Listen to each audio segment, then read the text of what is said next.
cleaning your group handles at the end of the day. Make sure you place in a nice container, as you can see, with a basket underneath, and then sit the group handles in so they don't move around. Then fill up with 95-degree hot water. A kettle is suffice to use for this, so it's near boiling, just so that the chemicals activates properly. If you don't have a kettle, you can use the hot water from the machine, and then I use the steam tip to bring it to the boil. Just be careful not to burn yourself. As you can see, it's just not heating up, so then I'm going to put a little bit of steam in that, and it will activate the chemical, and it should be nice and foamy. This means the chemical's working. As you can see, chemical's active, it's got foam, and the group handles are sitting in there, and they're not going to move. So you can see that down the bottom, that we're not soaking on the leather or the rubber. Then once that's done, you give it about 15 minutes, and then you want to scrub the inside, and it should be nice and clear.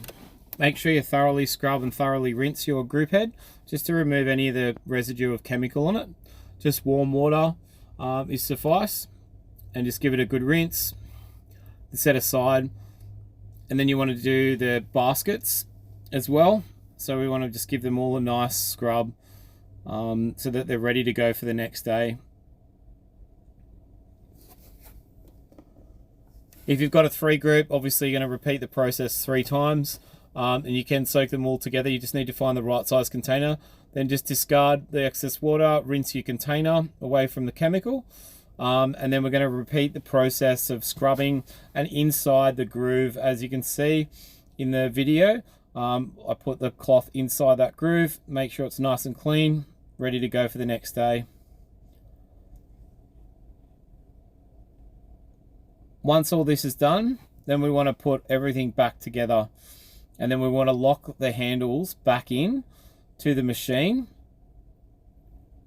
Let's give them a little dry.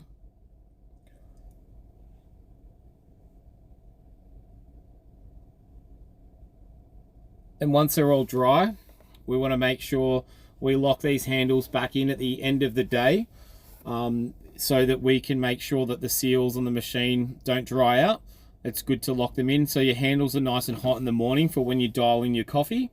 And this process is to be repeated all day, every day. As you can see, nice and clean. Then we lock them back in the machine. And this goes for any machine.